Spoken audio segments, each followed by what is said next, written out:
generalidades. En toda estructura hay elementos que convergen en un mismo punto. Vigas, columnas, otros elementos. Y estos puntos de convergencia se conocen con el nombre de nudos. En algunos sistemas constructivos, especialmente con materiales o elementos estructurales preelaborados, hay que unirlos, estos elementos, en estos puntos. Hay otros que se generan a través de un amasado y moldeado que están monolíticamente unidos. Pero de cualquier forma, este punto, al ser de convergencia, es un nudo y sigue siendo que hay que tener cuidado en ese comportamiento. En otros aspectos, debido a las longitudes de las estructuras o la poca disponibilidad de elementos en los tamaños y longitudes requeridos, podría darse la necesidad de unirlos en estos puntos. A estos procesos de elaboración, de juntarlas estas piezas en puntos específicos, se conoce con el nombre de uniones. Siempre ha habido la práctica de juntar piezas para conformar una estructura en general. Solo que dependiendo los tiempos y el desarrollo y comprensión en la parte ingenieril, en cada tiempo ha sido diferente. Por tanto, en un primer periodo, donde la comprensión todavía era muy escasa del comportamiento estructural, se catalogaban, se clasificaban los elementos estructurales en principales, secundarios, terciarios, complementarios. Y creían los profesionales del área de ese tiempo que aquellos elementos principales eran los más importantes, y si se dimensionaba y analizaba perfectamente estos, el resto de los elementos no tenía mayor preponderancia en la estabilidad estructural, lo cual llevó naturalmente a colapsos desastrosos. En el tiempo, a través del desarrollo del tiempo, hoy por hoy podemos ver claramente, no siempre los elementos grandes solo son los más importantes. Resulta que estos elementos que reciben grandes cantidades de carga tienen que apoyar en algún punto y por tanto transfieren toda esta carga que reciben a estos puntos. Estos puntos de convergencia donde se juntan varios elementos. Consecuentemente, estos nudos, estos puntos donde se unen las piezas, son puntos de grandes esfuerzos. Primero, de recepción de grandes cargas, luego de generar un equilibrio en ese punto con todas las cargas que llegan y luego redistribuirlos para mantener un equilibrio estático en el sistema estructural. Lo que nos muestra que estos puntos podían convertirse en puntos tal vez más delicados y más importantes de las estructuras. Por tanto, es bueno tener muchas consideraciones.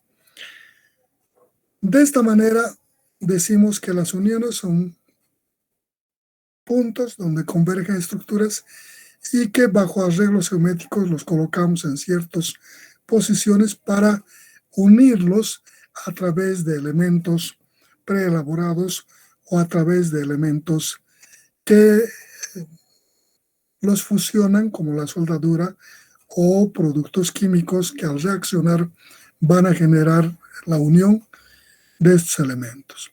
Entonces, esas son las uniones. Hoy por hoy son elementos muy importantes, puntos muy importantes. De hecho, en el proceso de elaboración de uniones debe tenerse cuidado con los puntos donde debe juntarse, especialmente en longitudes, buscando en el sistema estructural que llegue la menor cantidad de carga y menores esfuerzos probables. De ser posible. De no ser posible, se tendrá que elaborar en base a las cargas y esfuerzos que se generan en estos puntos. Cuando nosotros estudiamos las uniones, el propósito es siempre determinar los esfuerzos en las uniones. Para la determinación de estos esfuerzos, vamos a nosotros ver de qué cosas disponemos para elaborar las uniones, cómo los clasificamos para estudiarlos en grupos, para generar las formulaciones matemáticas que nos permitan hacer un análisis de ese comportamiento. Hoy por hoy les voy a mostrar unas gráficas de las formas de arreglos, que no son las únicas, son solo referenciales. Por ejemplo, aquí tenemos dos elementos, placas, unidos mediante dos elementos que los superponen a estos. Los dos entran en contacto en la parte final, ¿sí? Y estas les cubren a esta parte. Por arriba y por abajo se llaman cubreplacas, que están uniendo a través de estos elementos conectores. Aquí vemos en una sección los dos elementos extremos, las cubreplacas y los elementos conectores. Una forma. Otra forma, un elemento unido a través de procesos de fusión. Una placa, otra placa, traslapamos y le aplicamos la soldadura en estos puntos. Unión de soldadura. Aquí en una vista lateral vemos la placa de la izquierda, la placa superior derecha y los puntos donde generamos las uniones. Otras formas, dos elementos a través de traslape, una placa y otra placa, los traslapamos en esta área, uno sobre el otro. Esta área queda traslapada y en esta parte traslapada se colocan los elementos conectores. Otra forma, una horquilla que está conectada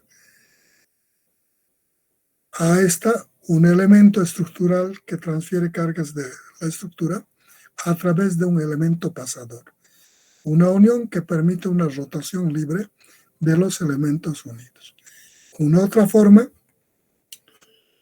una placa, otra placa, colocadas en este arreglo, donde tienen una parte traslapada en la que se colocan los elementos conectores y la carga podría no pasar por el centroide o aplicarse en un punto cualquiera de la unión, generando excentricidades y momentos.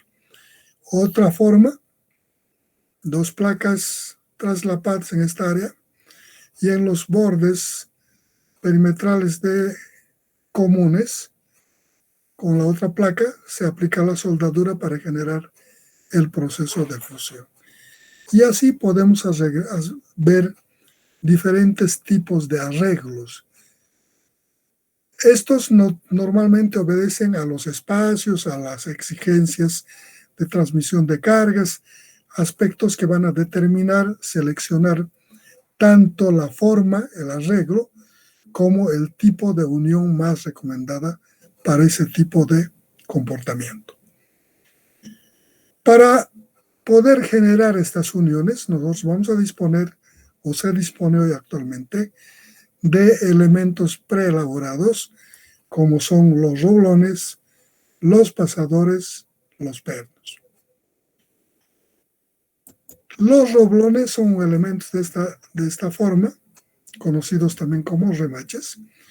Tiene una cabeza semiesférica, puede ser circular plana, y un vástago liso, cilíndrico, que se construye en el proceso de elaboración de la unión, la otra cabeza, para generar el confinamiento perfecto de los elementos unidos.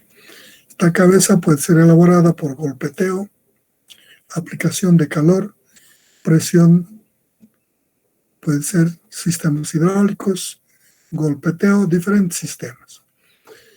Luego tenemos los pasadores. Los pasadores son elementos donde tienen una cabeza que puede ser circular plana, puede ser cuadrada, puede ser hexagonal o de alguna forma especial, dependiendo del uso. Un vástago cilíndrico liso Y en la parte final puede tener perforaciones para efectos de colocar el seguro de chaveta o estrías para colocar estos seguros autoanclantes que se colocan por presión, o tener esta parte roscada, la parte final, donde se colocan las tuercas de confinamiento de los elementos unidos. Va a depender de los tipos de uso y de la magnitud de las cargas que van a soportar para seleccionar cada uno de estos tipos de tasadores. También tenemos una variante de estos que son los pernos, que normalmente tienen una cabeza cuadrada, hexagonal, puede ser cuadrado o hexagonal, un vástago que tiene una parte lisa y una parte roscada, una tuerca que se coloca en la parte roscada para asegurar la unión, unos elementos inmediatamente después de la cabeza y antes al perno, con el propósito de hacer un asentamiento uniforme y una distribución uniforme de los esfuerzos de ajuste en el elemento. Estos se llaman arandelas.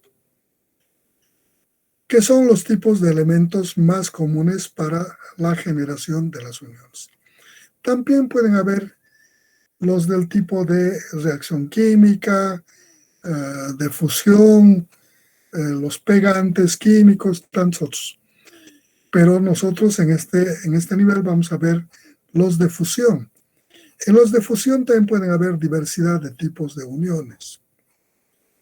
Nos interesa ver las uniones de fusión que son capaces de soportar grandes esfuerzos. El tipo de los arcovoltaicos o las variantes de esta que generan la unión por fusión de las partes, que son capaces de soportar grandes esfuerzos. Aquí tenemos varios tipos de arreglos para generar la unión respectiva. No vamos a ver la parte de los productos químicos, los adherentes, que pueden generar la unión a través de la reacción química, ¿no? O a través de, normalmente, la reacción química, los pegantes, y que son todavía elementos caros y son utilizados más en la patología estructural por sus costos que son todavía complejos, normalmente para reparación de estructuras, ¿no? Entonces, hemos visto cómo se elaboran las uniones, qué es la unión, qué tipo de arreglos podemos hacer y qué de elementos de unión, qué tipos de elementos de unión disponemos para realizar estas uniones. Luego, para generar los esfuerzos, será necesario hacer una clasificación por características comunes de los tipos de unión para poder estudiarlos por grupos en la determinación de los esfuerzos. Entonces decimos clasificación de las uniones roblonadas. La primera clasificación vamos a hacer por el modo de transmisión de las cargas, o sea, cómo reciben y transmiten las cargas en la unión. En este orden dice que podemos ver uniones acortante. Las uniones acortantes son aquellas, como en este arreglo, de varias piezas a través de elementos conectores roblones o pernos. Esta transmisión de esta carga de este lado a este otro lado, para equilibrar este sistema, lo hacen a través del esfuerzo de corte en el vástago de este elemento. Si la sección del vástago es insuficiente, entonces se generará una rotura en esta parte, corte, y ocasionará este sistema de corte del elemento superior, que se va a este lado, y el elemento inferior a este lado junto con la placa correspondiente. O en este otro caso, donde tenemos 3 placas, al ser insuficiente se generará el corte en estas líneas de unión de las placas, y entonces con el vástago que queda en la parte de esa placa, y estos otros al otro lado con los vástagos que quedan en los otros elementos. Entonces estamos viendo que esta unión transmite las cargas por esfuerzo de corte. Luego podemos tener un otro arreglo en el que podemos juntar de esta forma. No es la única, es referencial, donde cuando le aplicamos las cargas, estas tensionan al vástago, a las fibras del vástago. Estira, tensiona, y por tanto podrían romperse por tensión.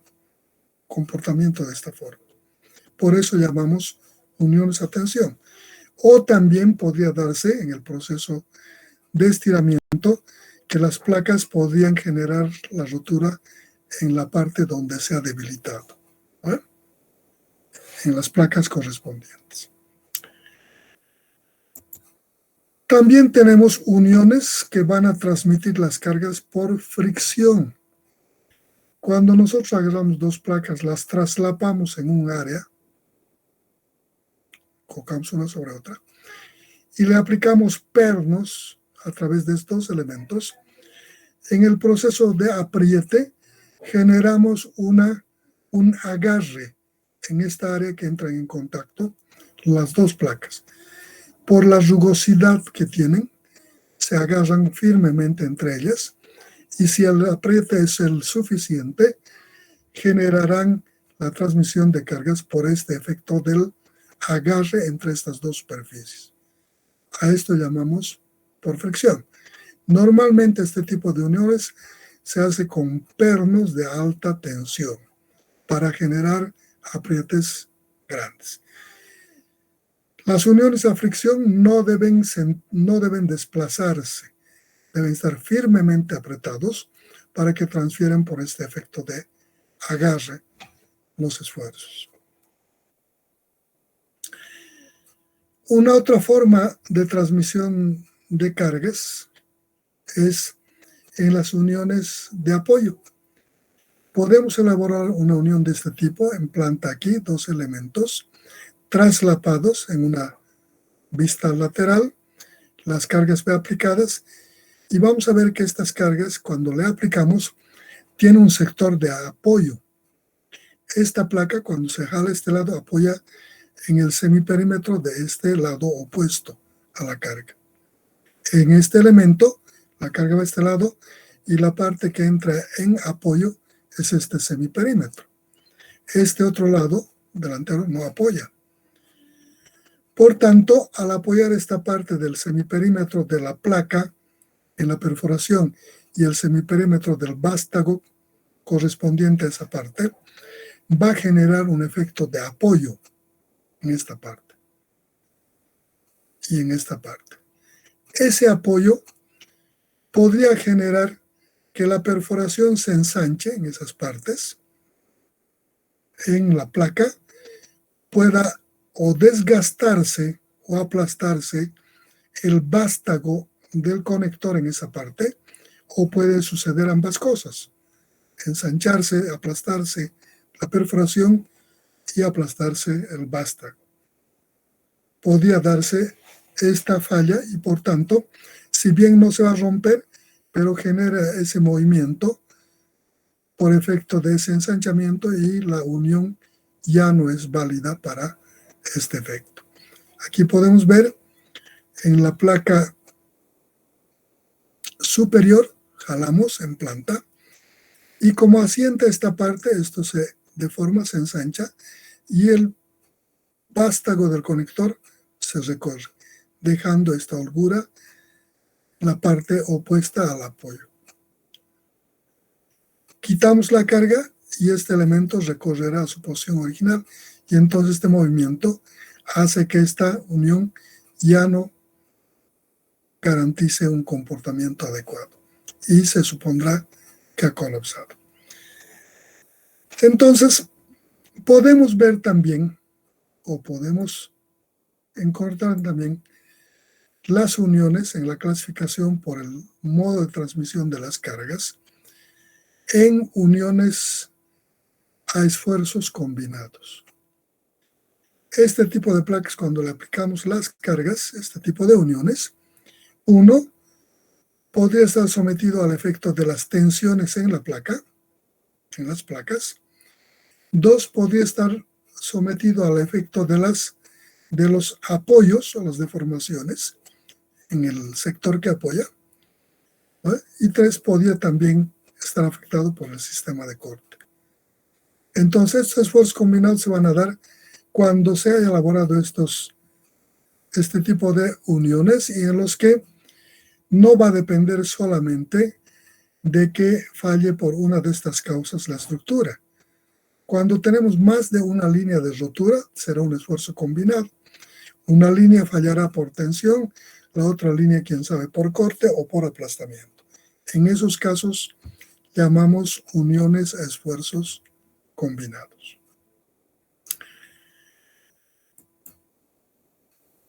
También podemos clasificar por la naturaleza de la carga y su localización o su posición en la que actúa junto o frente al conjunto de las secciones transversales de los conectores. Estas uniones se clasifican en uniones a carga axial, directa, la forma, 2 placas con cubreplacas, aquí vista lateral, planta. Con este número de roblones conectados le aplicamos las cargas.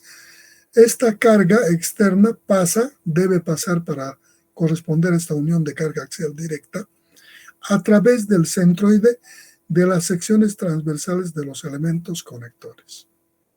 Prolongamos la línea. La línea deben pasar a través del centroide. Supongamos este es el centroide, esta debe pasar por ese punto. Igual la línea de acción de esta. A eso llamamos uniones a carga axial directa. También por el tipo de carga y su posición frente al conjunto de conectores podemos clasificar en uniones a momento puro.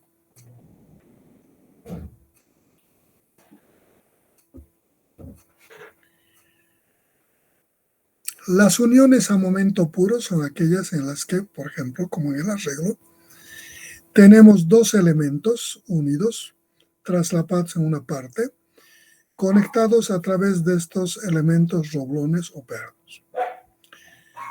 El momento, si solo va a haber momento puro, quiere decir que no hay ningún otro tipo de fuerza. Para generar esta condición, se lo hace a través de la aplicación de pares. ¿Qué son los pares? Los pares son 2 fuerzas paralelas de la misma magnitud de sentidos contrarios. Entonces coloco a partir del centroide del conjunto de conectores a una distancia una fuerza P con un sentido y dirección esta. En el otro lado coloco a la misma distancia con otra fuerza de la misma magnitud, misma dirección, pero sentido contrario. De tal forma que cuando sume las fuerzas verticales, más P menos P me dé 0. Pero si este par hace que esta placa intente girar respecto a esta en este sentido. Entonces solo actúa a momento. Por eso llamamos uniones a momento puro. O también el efecto de este momento es de torsor, por tanto intenta hacer girar esta placa respecto a esta y genera un efecto de corte en los elementos conectores. Por eso también se llama uniones a momento puro o acortante.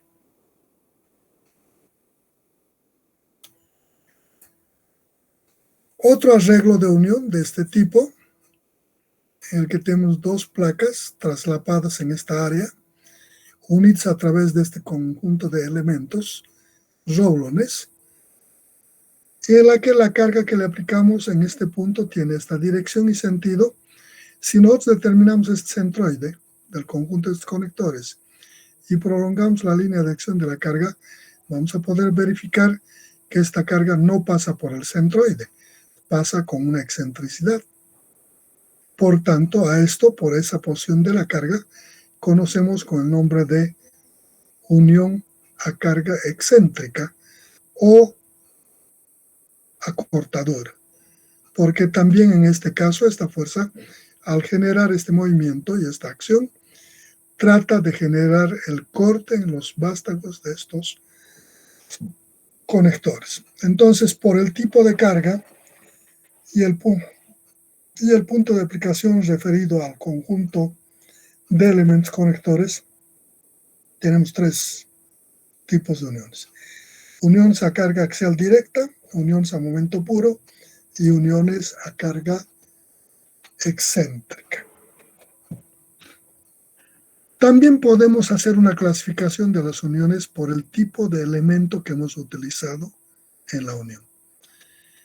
En la parte de elementos de unión disponibles hemos visto que tenemos roblones, pernos, pasadores, soldadura. Entonces, si hacemos la unión mediante roblones, serán uniones roblonadas. Si la unión la hacemos con pernos, serán uniones en. Si la unión será realizada con pasador, será uniones de pasador. Y si la unión se ha elaborado en base a soldadura, serán uniones de soldadura. Estos es los tres tipos de clasificaciones que hacemos. Uno, por el modo de transmisión de las cargas. Dos, por el tipo de carga y el punto de aplicación referida al centro del conjunto de elementos conectores. Y tres, por el tipo de elemento conector utilizado. Una vez que tenemos las clasificaciones, vamos a proceder a determinar los esfuerzos. Como tenemos uniones roblonadas, empernadas, de pasador y soldadura, en cada caso el comportamiento puede diferir. Por tanto, vamos a empezar viendo esfuerzos en uniones roblonadas, que es muy similar también a las empernadas, con algunas variantes adicionales que puede haber. No podemos generar uniones por fricción mediante roblones, pero sí con pernos. Es la única diferencia. Después el comportamiento es muy similar. Entonces, uniones roblonadas. Para nosotros generar la formulación matemática que nos permita determinar los esfuerzos de trabajo en estas uniones roblonadas, vamos a ver que por los arreglos geométricos que hacemos para colocar en ciertas posiciones los elementos y los roblones, este proceso constructivo genera una gran cantidad de parámetros que hay que analizar para su análisis en teoría elástica, para la determinación de la ecuación matemática correspondiente que nos permita encontrar los esfuerzos. Habrán excentricidades, concentraciones de esfuerzos, holguras, deformaciones de los conectores, grado e intensidad en la distribución de esfuerzos, ¿no? Y una serie de aspectos más que pueden incidir en el proceso constructivo. Por tanto, siendo que la cantidad de parámetros que debemos incorporar en el análisis es grande, en teoría elástica, dicen los autores que podemos partir de suposiciones que simplifiquen este comportamiento y que no se tomen en cuenta todos estos efectos que efectos que aparecen como consecuencia del proceso constructivo y no considerarlos cuando sus magnitudes son pequeñas. Y luego emplear unas hipótesis de partida diciendo que esto no se va a dar, puesto que son esfuerzos pequeños y cuando la unión esté en condiciones de garantizar el servicio. Aparecerán pequeños esfuerzos, algunos por exceso, algunos por defecto, y que al ser de pequeñas cantidades no van a incidir cuando la unión garantice la estabilidad de la estructura. A estos esfuerzos determinados a partir de estas hipótesis iniciales de simplificación se conoce con el nombre de esfuerzos nominales. Entonces, ¿qué son los esfuerzos nominales?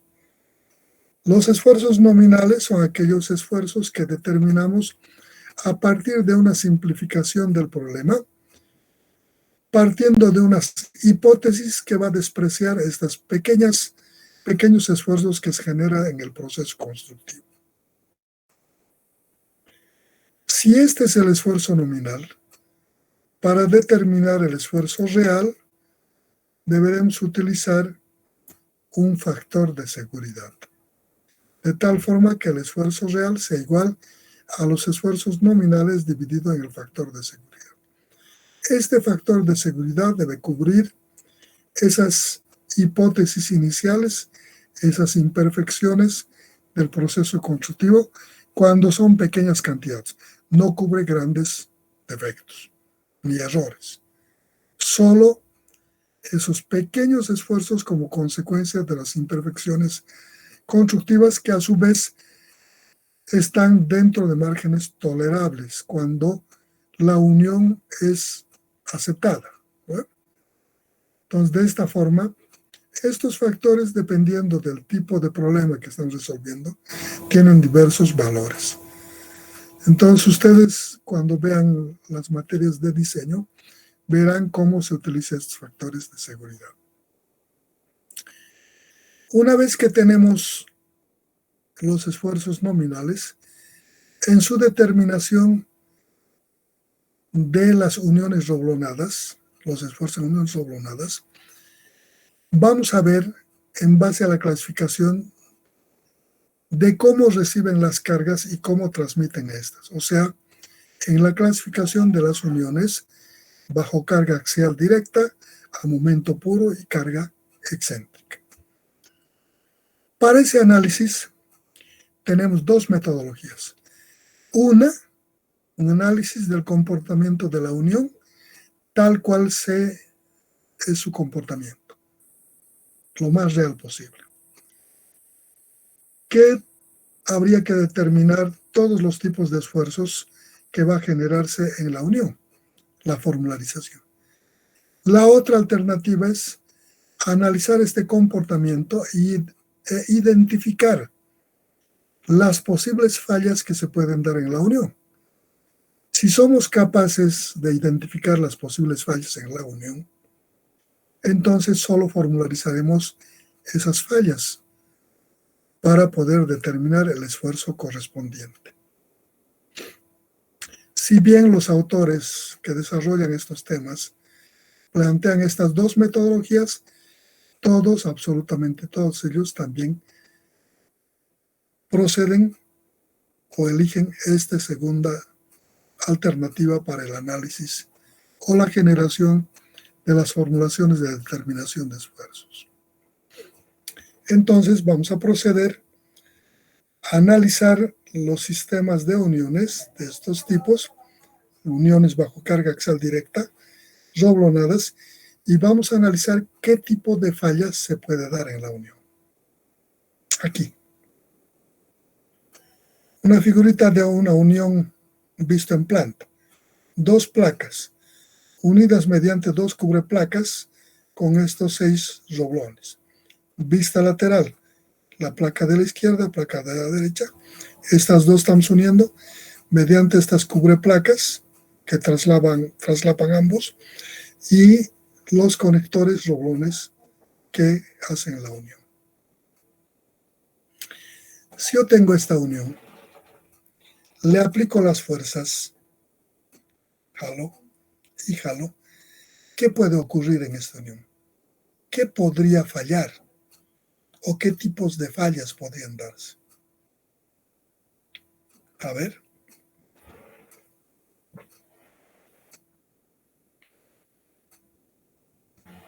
Falla por corte, Inge. Buenas tardes. Buenas tardes. Falla por corte. 1. A ver, ¿quién más dice algo?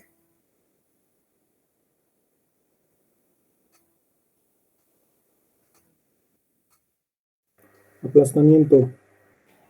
Perdón, más fuertecito. Aplastamiento. Aplastamiento. Segunda posibilidad de falla. ¿Qué otro tipo de falla?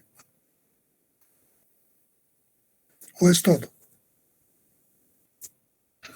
También están mandando el chat. Dicen Carol Beatriz Domínguez dice que no se oye nada.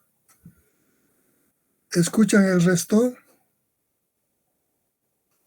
Pues está con micrófono apagado. ¿Qué dice el resto de la clase? ¿Escuchan? Sí, se escucha. Ingeniero. Yo creo que solo tu micrófono, que es tus parlantes, tal vez no está encendido alguna cosita, Carlos. Por favor, revisa. Tal vez ya estés escuchando porque esto es algo. No, casi, sí, hace media hora decías esto.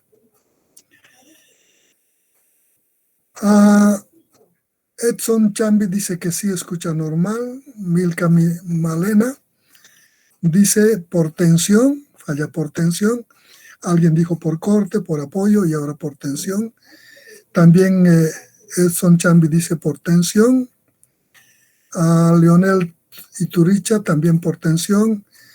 Carol Beatriz dice falla por corte, que ya habían dicho también otros compañeros. Wilfredo Achaya dice por flexión. No hay flexión en estos elementos, no hay falla por flexión. Wilfredo, la carga es axial, por tanto solo es de tracción o de compresión. No hay falla por flexión. Carol Beatriz dice ya se escucha, sí, y está bien. Esto es reciente, está contando 1800. Bernardo López Terrazas dice por desgarramiento, una falla por desgarramiento, este es nuevo. Entonces ya tendríamos falla por corte, por apoyo, por tensión, por desgarramiento. Ya tenemos 4 tipos de falla. Manuel dice por desgarramiento de las uniones. Wilfred dice por tensión. La tracción es la tensión, ¿no?, que va a generar la rotura. Armando. Entonces hemos identificado 4 tipos de fallas. Vamos a ver.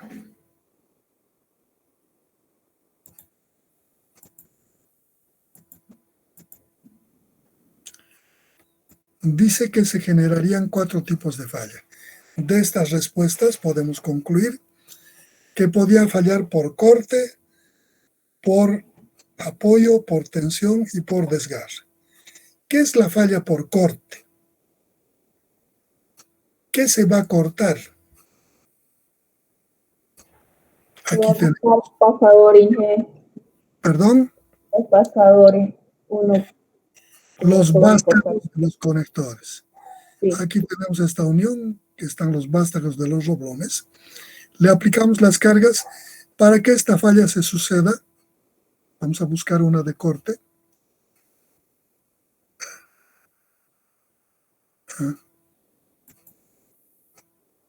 Aquí. En esta unión le aplicamos esta fuerza y estas fuerzas y podrían cortarse en estas líneas de juntas de las placas. ¿Qué se va a cortar? Los vástagos de los roblones. Estas líneas de corte se conocen con el nombre de planos de corte. Ahí están, con rojo. Plano de corte. ¿Qué va a cortarse? Los vástagos de los conectores. Aquí estamos mostrando la misma unión. ¿Ven? Aquí se cortan. Este elemento se va con los vástagos en la placa y la placa superior e inferior con los vástagos y cabezas correspondientes. Entonces se ha producido el corte. Corte en esta línea de los vástagos de los conectores. Podemos mejorar, ya no se va a cortar y ustedes han dicho tensión. Vamos a ver una falla por tensión. Aquí tenemos esta unión, le aplicamos las fuerzas. ¿Qué es la tensión? La tensión es el efecto de estiramiento y por esa causa se podían romper las placas, sea esta placa en esta línea o en esta línea, 111 de rotura, la cubre placa o la placa principal, esta es la placa principal, esta es la cubre placa, o en la línea 22, esta línea 22, siempre se romperán en forma perpendicular a la carga en las líneas donde hemos debilitado a las placas, elaborando las perforaciones para colocar los conectores correspondientes. A eso llamamos falla por tensión. Entonces va a transferir el esfuerzo por tensión en las placas. Debemos verificar que la tensión en las placas sea la que puede soportar para responder al equilibrio de esa carga externa. Mejoramos, ya no va a fallar por tensión, no va a fallar por corte. ¿Qué otro tipo de falla podría darse? No sé, no estoy segura, pero por desgarramiento escuché. Hemos dicho por desgarramiento. Vamos a ver al final por desgarramiento. Pero también ustedes me han dicho que la falla podría ser por aplastamiento. Aquí tenemos una unión de 3 elementos mediante traslape. Le aplicamos las cargas y cuando le aplicamos las cargas entre este elemento y el pasador va a haber un apoyo en la parte posterior a la carga, en el semiperímetro de esta perforación, en esta partecita. Igual en esta otra parte. Ese semiperímetro podría aplastarse generando que se ensanche la perforación o disminuya esta parte del vástago por aplastamiento, o ambos. ¿No ve? Aquí estamos mostrando en esta placa, en esta superior, jalamos a este lado, aquí estamos mostrando, jalamos, y entonces al aplastarse estas partes que entran en contacto, la placa genera un ensanchamiento, sea por deformación de la placa y del vástago, y aparecerá esa holgura que genera el proceso de falla. O en el elemento inferior, de la otra forma, aquí jalamos y el apoyo es en esta parte posterior, por tanto aquí va a aparecer este ensanchamiento correspondiente.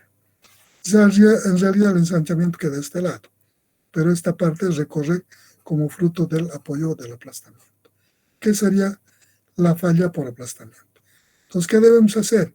Formularizar, encontrar una ecuación matemática que nos determine la capacidad sin llegar a este estado, el esfuerzo que puede necesitar para responder a estas cargas sin llegar a este estado de falla. Y finalmente, ustedes mencionaron la falla por desgarramiento. En una unión como esta, cuando le aplicamos la carga externa, esta parte, este elemento, por efecto del apoyo en este semiperímetro, va a intentar deformarse y ensanchar esta perforación.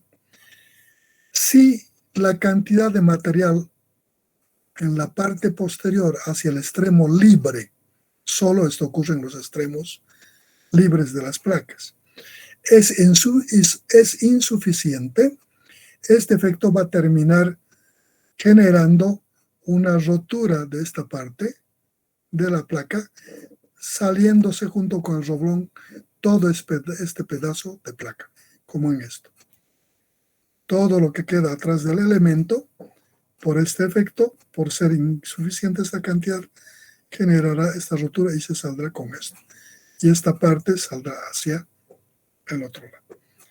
Este es el desgarramiento, que se sucede normalmente porque esta cantidad de material entre el borde de la perforación y el extremo libre de la placa es insuficiente para poder soportar esta carga.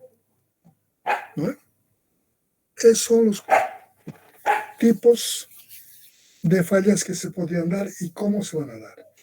Una vez que hemos determinado o identificado, identificado los tipos de posibles fallas, entonces nos podemos abocar a encontrar las fórmulas matemáticas que nos permitan calcular los esfuerzos de estos tipos de falla.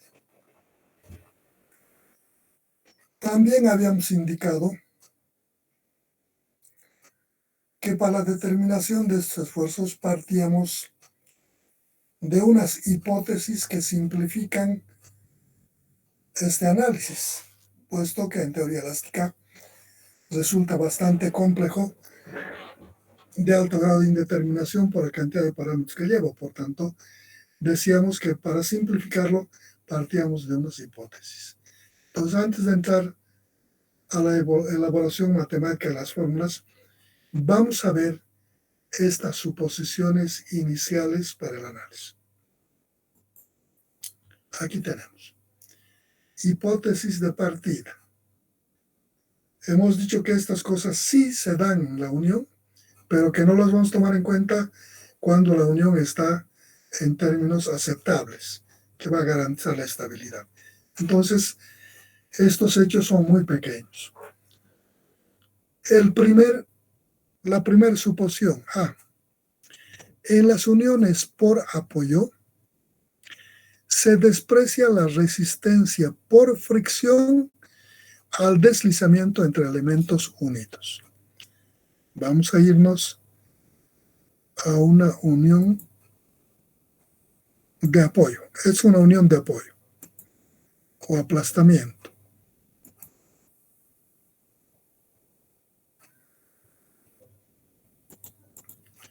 En esta unión le aplicamos las fuerzas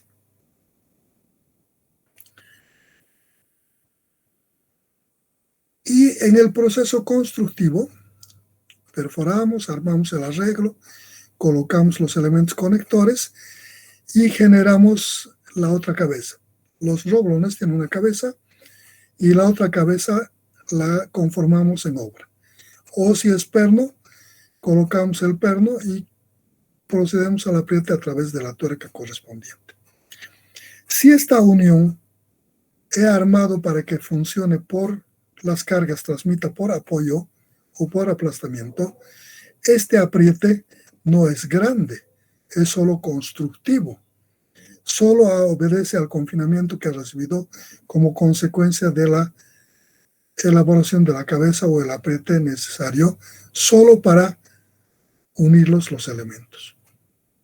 El propósito no es transferir las cargas por fricción, por tanto esta fricción, este agarre es pequeño porque no hay una fuerte fuerza transversal que los apriete. Cuando le apliquemos las cargas, inicialmente van a soportar estas fricciones porque hay un agarre, pero a partir de cierto valor este agarre va a liberar porque la fricción no es demasiado grande. Por tanto, el resto de la fuerza tiene que soportar a través del apoyo o aplastamiento. En estos casos, cuando el arreglo no se ha hecho intencionadamente para que transfiera las cargas por fricción, dice esta fricción inicial por ese proceso constructivo no la vamos a considerar. De hecho, tiene sus dificultades en la cuantificación. Y segundo, es solamente hasta la primera carga que soporta esto. Pasado la primera carga que ha superado lo que es capaz de soportar la fricción, la siguiente es la fricción ya no responde. Porque las cargas, la primera carga ya ha superado ese estado de transferencia por fricción. A esto se refiere ese inciso. El inciso B o la hipótesis B. Se desprecia la deformación de los elementos unidos bajo las cargas. Cuando nosotros unimos estos elementos, al aplicar estas cargas, generan unas pequeñas deformaciones, unos alabeos así. Por este apriete, esto levanta, y este otro por esta excentricidad tiende a levantarse así. Cantidades muy pequeñas, imperceptibles al ojo humano. Aquello que hace B en ese estado deformado es que ha colapsado. Esas cantidades pequeñas de deformaciones que se generan como consecuencia del proceso constructivo dice que no las vamos a considerar. Inciso B. Suposición C. Se supone que la deformación por cortante de los conectores es proporcional al esfuerzo cortante promedio. Aquí estamos diciendo que las deformaciones por cortante de los conectores, quiere decir de los roblones, en este caso, estos, que se van a deformar por este efecto de estiramiento a este lado. Este lado, estito tendrá a deformarse un poquito a este lado, a este otro lado, y a este otro lado, exagerando, imperceptible al humano. Dice, estas pequeñas deformaciones vamos a suponer que son proporcionales. Se supone que las deformaciones por cortante de los conectores es proporcional al esfuerzo cortante promedio. El esfuerzo cortante en una sección circular es parabólico. Tengo aquí la sección circular así.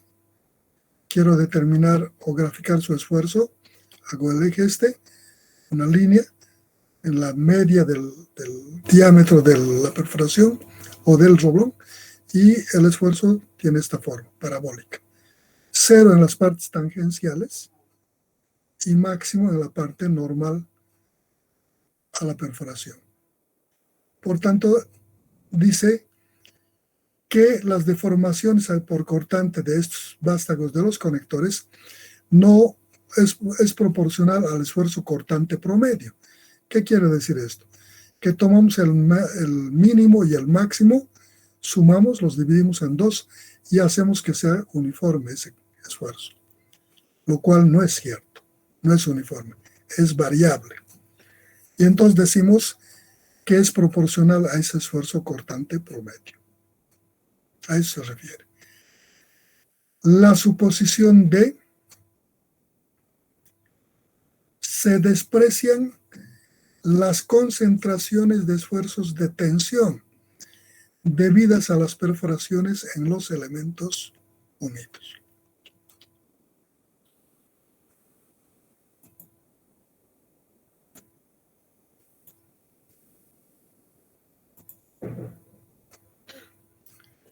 Unimos los elementos. Hemos dicho que el esfuerzo de tensión es aquello que genera la rotura del elemento conectado en la línea donde están las perforaciones. Entonces, estos esfuerzos de tensión normalmente se van a dar en estas áreas sanas.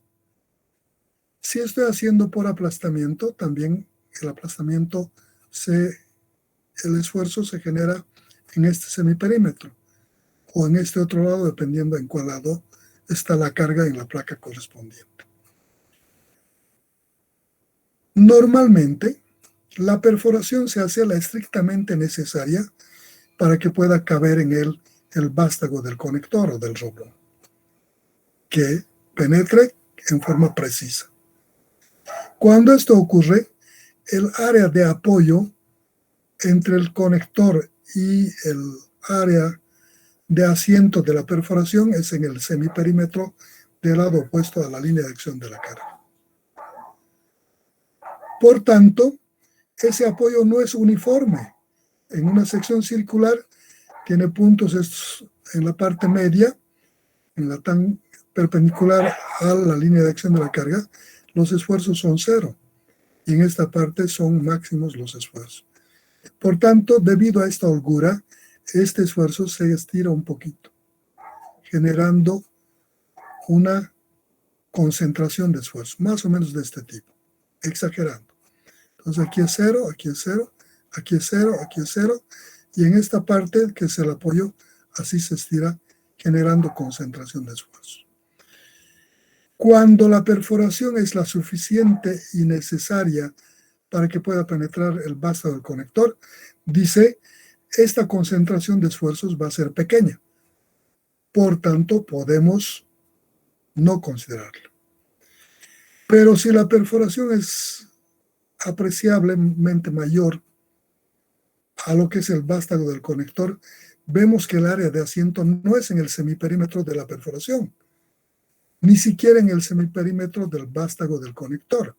Es en una partecita del vástago del conector, lo cual apoya también una parte pequeña del elemento, de la perforación, del área de la perforación.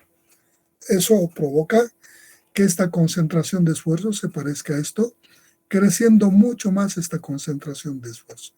En estos casos, el área de asiento es muy pequeña,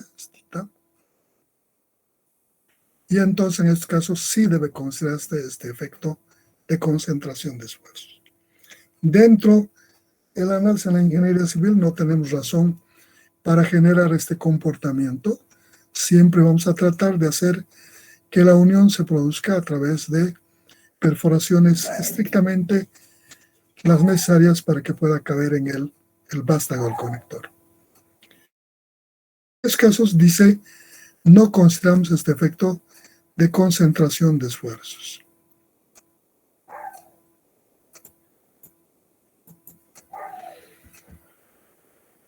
Estamos aquí.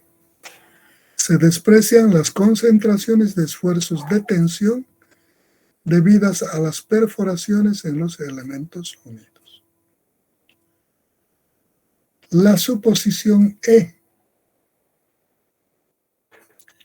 Se supone que el esfuerzo cortante en los conectores está uniformemente distribuido sobre su superficie, sobre su sección transversal. Esto va con la suposición, donde hemos dicho que la deformación, ¿dónde era? Esta. Se supone que la deformación por cortante de los conectores es proporcional al esfuerzo cortante promedio. Aquí habíamos hecho una suposición. Hemos dicho que el esfuerzo cortante no es un esfuerzo uniforme distribuido en algún área. Es un esfuerzo variable. Entonces aquí estamos diciendo, se supone que el esfuerzo cortante en los conectores está uniformemente distribuido sobre su sección transversal. Entonces aquí estamos suponiendo que vamos a trabajar con ese esfuerzo cortante uniformemente distribuido, o sea, del mismo tamañito en toda el área de la sección transversal. Finalmente, la suposición F dice, se supone que el esfuerzo de aplastamiento entre los conectores y los elementos unidos, quiere decir entre las placas y el vástago de los roblones, está uniformemente distribuido sobre su superficie nominal de contacto. Vamos a ir a un elemento de unión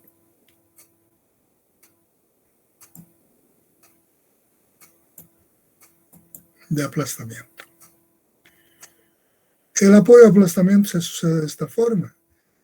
Como podemos ver, el apoyo es en el semiperímetro, con esfuerzo variable, de 0 hasta un máximo y de ese máximo hasta 0, en el semiperímetro, tanto del vástago como de la perforación. Acabamos de ver que esto, dice, vamos a suponer que este efecto de apoyo se sucede sobre vamos a considerar que ese esfuerzo de apoyo o aplastamiento es un esfuerzo uniformemente distribuido sobre su superficie nominal de contacto. Estamos incorporando un nuevo término. Si bien se apoya en el semiperímetro, ahora estamos incorporando un área nominal de contacto, que es en el que vamos a suponer que está apoyado, suponiendo que este esfuerzo no es variable. ¿Cuál es esa superficie nominal de contacto?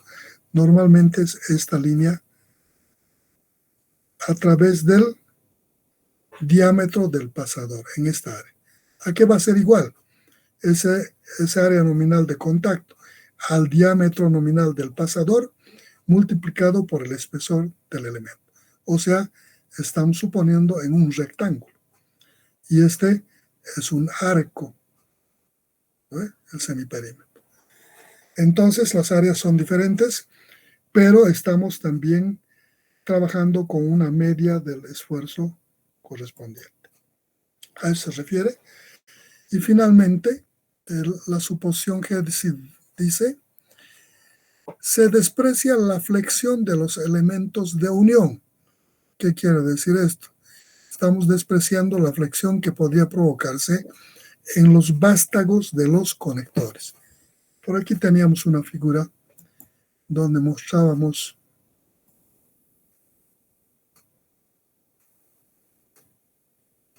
este efecto.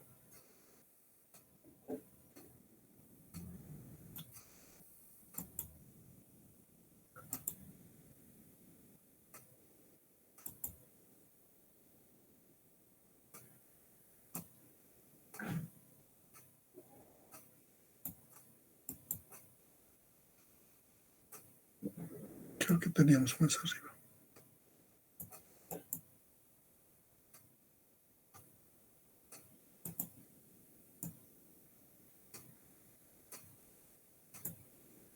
Aquí. Tenemos una unión, le aplicamos las cargas y por este efecto de apoyo, el vástago probablemente se flexione así. Esta parte superior jala este lado, se lo quiere llevar allá. En esta parte de la junta se flexiona así. Claro, no tan perfecto, ¿no? Sí, más o menos. Y en la parte de abajo que se viene a este lado por esta fuerza. Aproximadamente esta fuerza. Claro, en pequeñas cantidades. Estamos diciendo que esta pequeña deformación de flexión de este vástago del conector no vamos a considerar, porque es pequeña y no va a incidir en la estabilidad de la unión.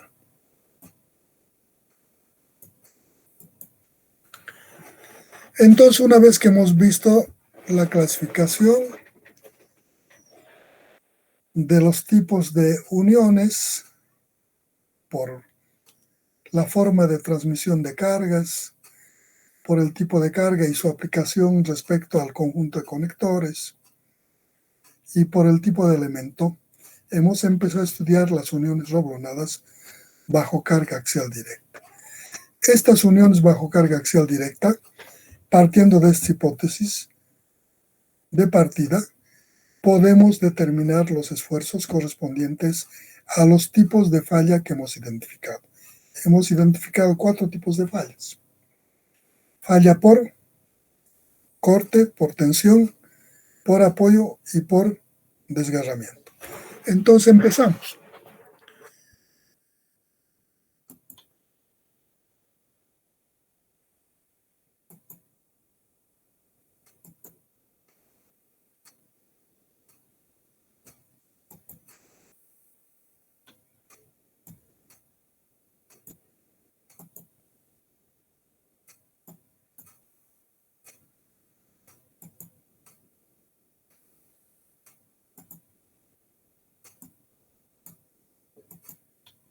Tipos de partida y aquí.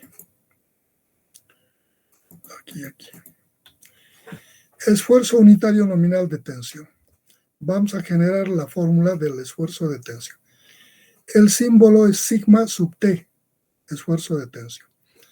Vemos un arreglo en planta de una unión, 2 placas unidas mediante 2 cubreplacas y unidas a través de estos elementos.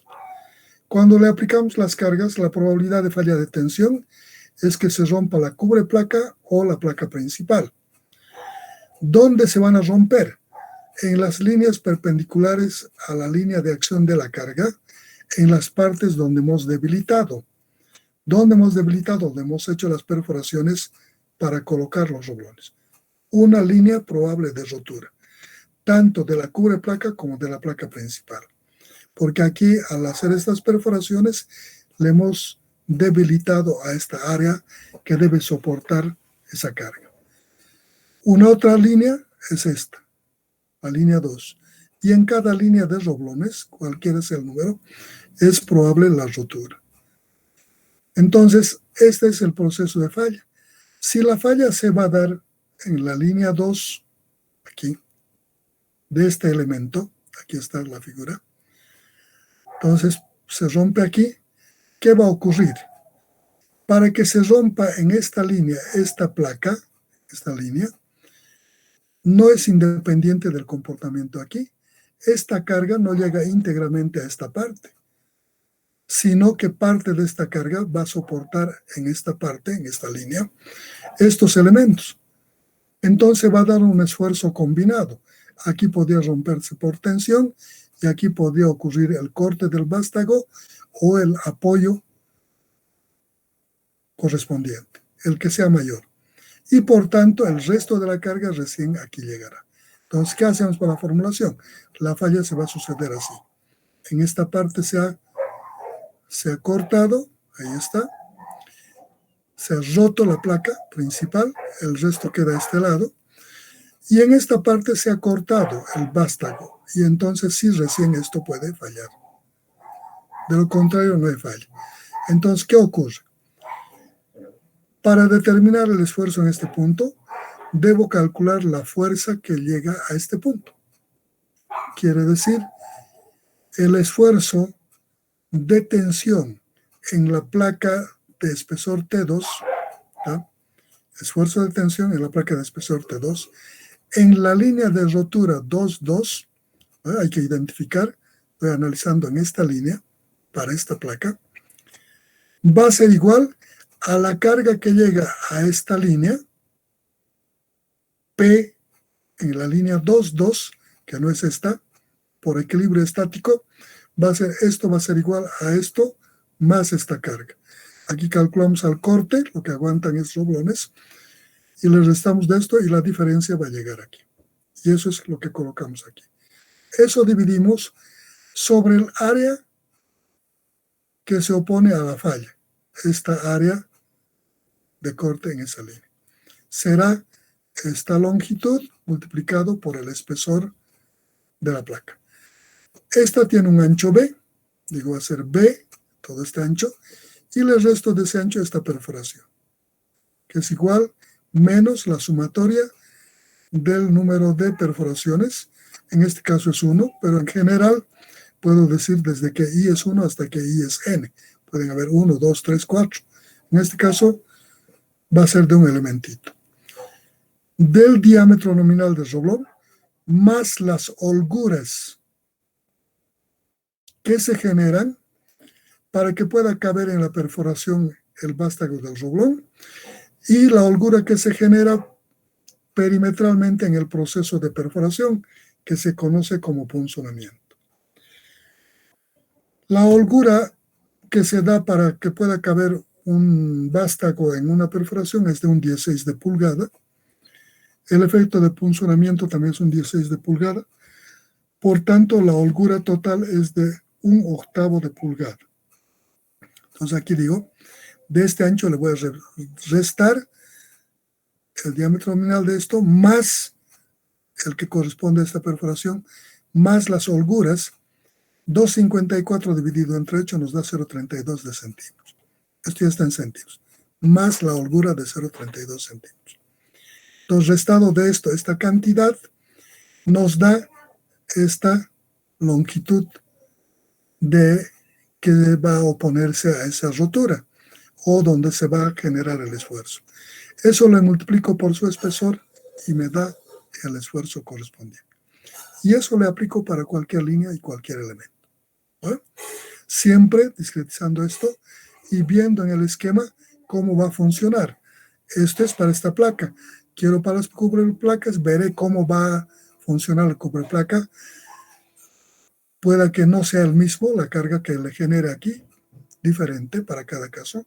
Y en cada caso le aplico el equilibrio estático y determino lo que corresponde. En esta formulación, esto representa el esfuerzo de tensión en la placa que queremos calcular, por eso identifico, y en la línea de rotura probable. Eso se da, a eso llamamos esfuerzo de tensión en línea de rotura, para este caso 2,2. B es el ancho de la placa. T2, espesor de la placa en análisis. ¿Bueno? ¿Qué más necesitamos? AP. La carga P es la carga que llega a esa línea probable de rotura. No es la carga total la que va a incidir en esa línea de rotura. Entonces, de esa forma vemos, aquí están calculados para otras condiciones, para otras líneas, para la línea 1 de cubre placas, y aquí la formulación, y pueden ver y analizarlo, no hay mucho. El proceso y la metodología es exactamente la misma.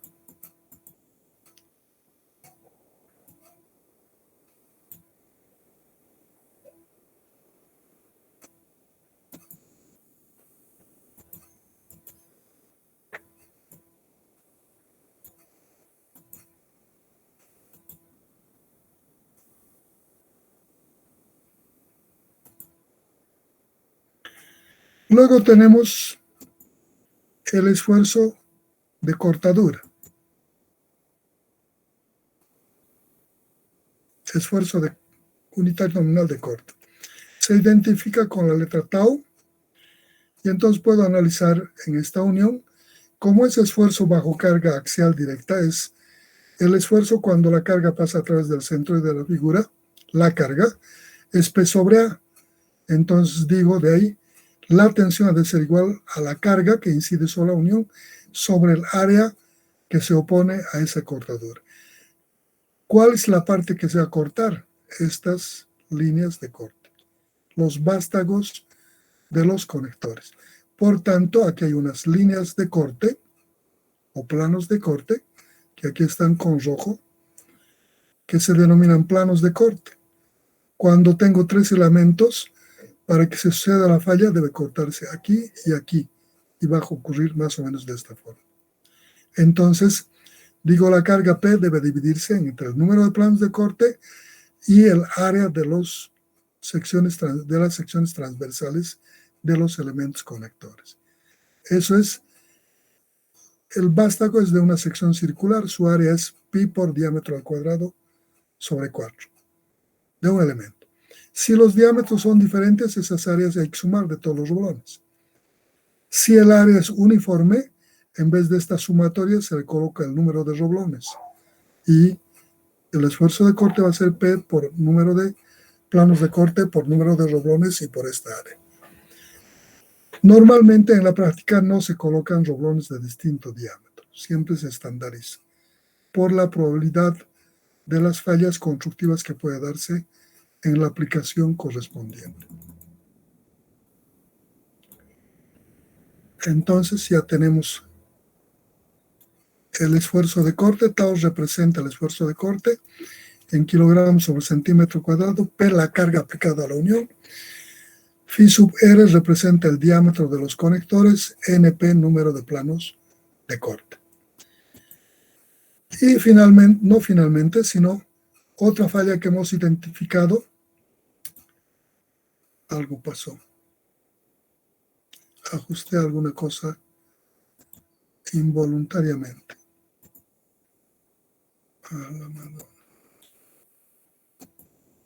Ajusté algo involuntariamente.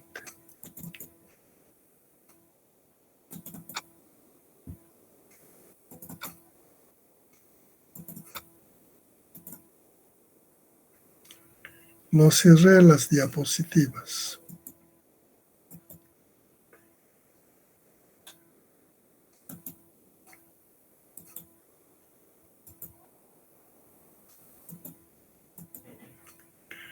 Ahí está, estuvimos en...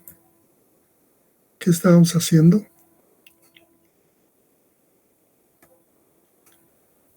Estamos haciendo por apoyo, ¿no?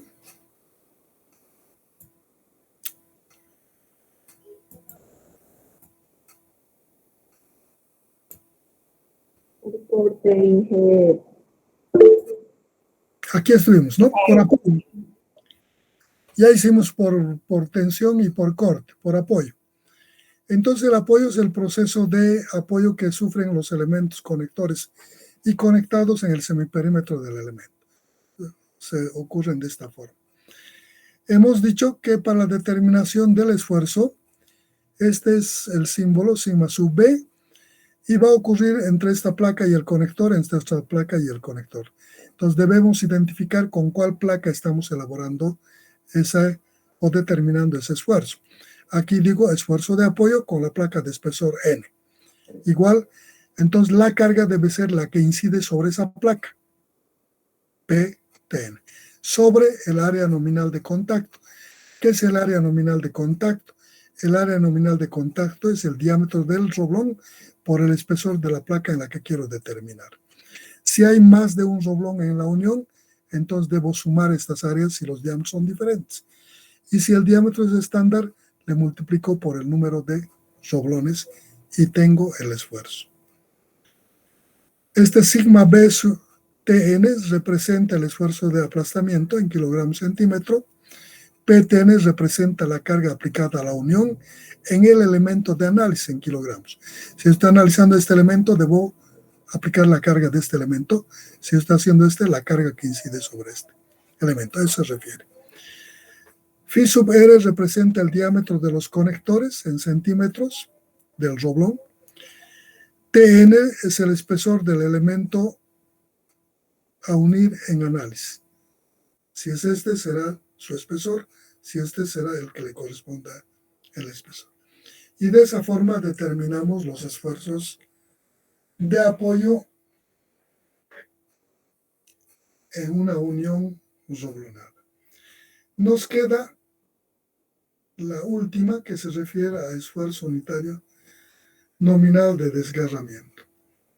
Para eso me voy a ir a esa figura que les mostré de desgarramiento y vamos a ver. El desgarramiento es un proceso de rotura que se genera como consecuencia de la insuficiencia de material detrás de la carga, del elemento conector, de la perforación. Entonces, esto podemos obviar su análisis si obedecemos simplemente los reglamentos vigentes de los diferentes materiales para el diseño. En maderas, especifica, dice, en las maderas no se pueden hacer perforaciones a distancias menores de las fibras extremas de un elemento para evitar este desgarramiento. Y entonces da en diámetros. Dice, este espacio debe ser igual o mayor a tantos diámetros. Si es en metálicas, lo mismo. Dice, no se puede hacer perforaciones a menos de tal distancia a partir del borde extremo. Están en las normas de los diferentes materiales de diseño. Entonces se cumple con eso y no hay necesidad de determinar el esfuerzo correspondiente. Está plenamente cubierto. Eso es las uniones roblonadas bajo carga axial directa. Con esto nos quedaría determinar o hacer una aplicación numérica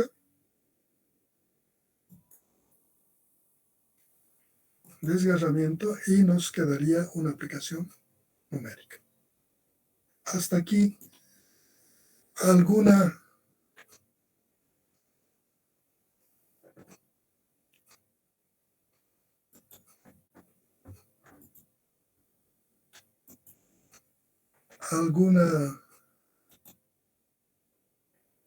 algún comentario, pregunta, sugerencia.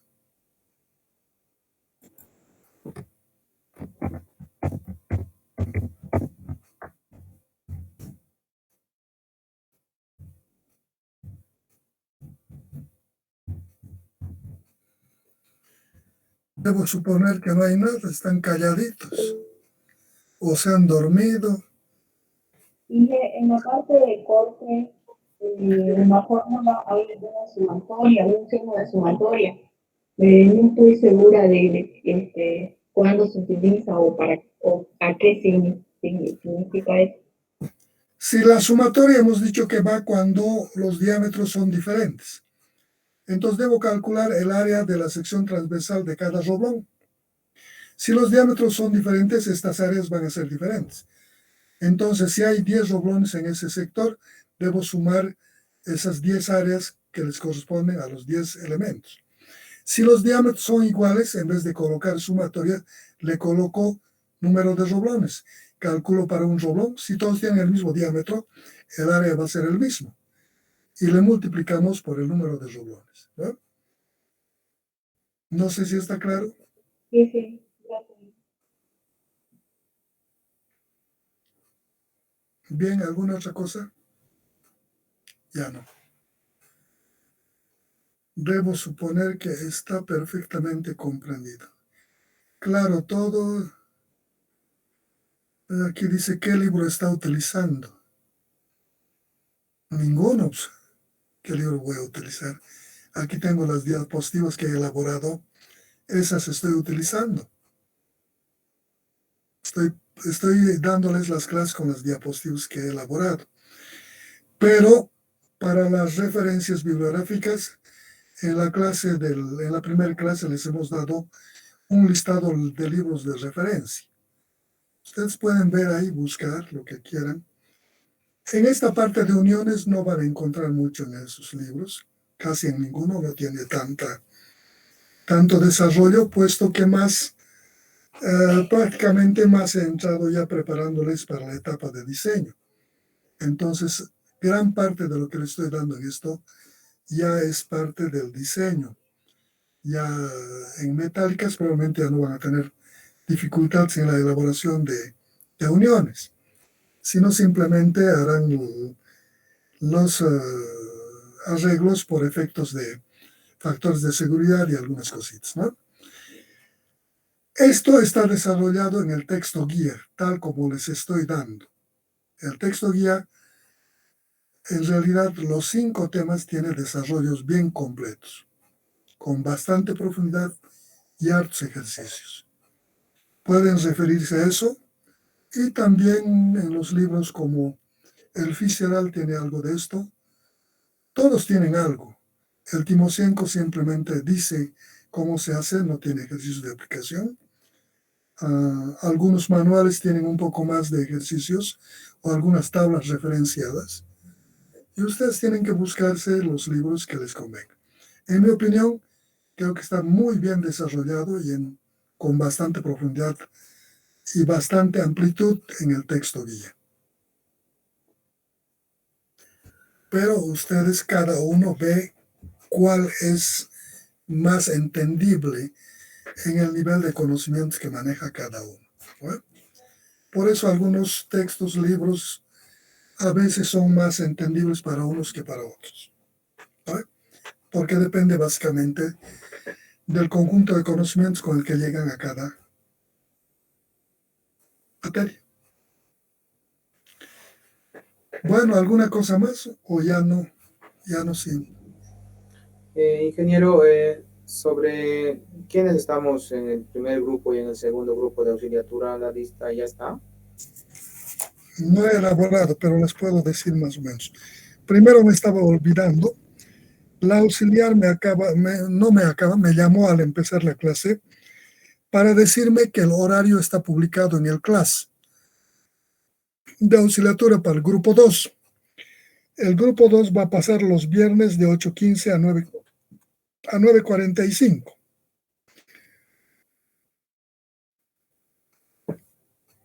El aula, yo creo que es todavía virtual. Entonces, eso me dice. ¿Quiénes conforman el grupo 2? El grupo 2 es del grupo 3. El grupo 3 se divide en 2 partes. El 50% del grupo, yo no sé cuántos estarán inscritos, podemos ver, tengo yo aquí las listas y les puedo decir más o menos tentativamente.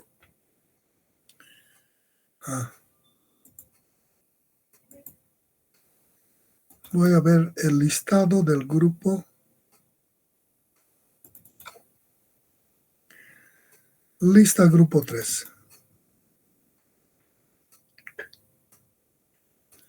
Aquí les vamos a mostrar.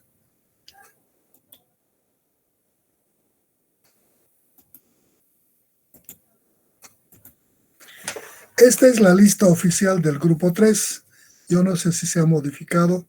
A veces sigue inscribiendo. Ya era el cierre. En este listado aparecen 98 inscritos en el grupo 3. La mitad de estos 98 entre 2. ¿Cuántos 98 entre 2? 49. 49. Entonces, el primer grupo va a estar conformado, o sea, de ustedes, hasta el estudiante número 49. Vamos a ver. Hasta aquí, primer grupo. Vamos a remarcar. Hasta aquí, primer grupo. Vamos a poner la referencia en rojo. Dice hasta Laura Choquehuanca Víctor Hugo. Todos los anteriores van al primer grupo con Mauricio, creo que se llama. Y desde el 50 hasta el 98 van al grupo 2 con la auxiliar Lucía Franco. ¿Sí? La mitad de este grupo va al grupo 1 y la otra mitad va al otro grupo. ¿No? Cosa que los grupos sean equilibrados. Creo que los grupos 1 y 2 más o menos están bordeando los 100 y tantos. Entonces, unos cuantos estudiantes que no creo que les afecte tanto a los auxiliares. Eso es. Si hay variaciones de cantidad de estudiantes, seguramente vamos a corregirlo pasándoles a los nuevos inscritos, uno a un grupo, otro a otro grupo, ¿no? Pero la forma de distribución, la mitad va al primer grupo, la primera mitad, la segunda mitad al segundo grupo. La primera mitad es con Mauricio, creo que se llama Mauricio, y la segunda mitad con Lucía. ¿Alguna otra cosa? Nada. Bueno, nos vemos, jóvenes, que les vaya bien.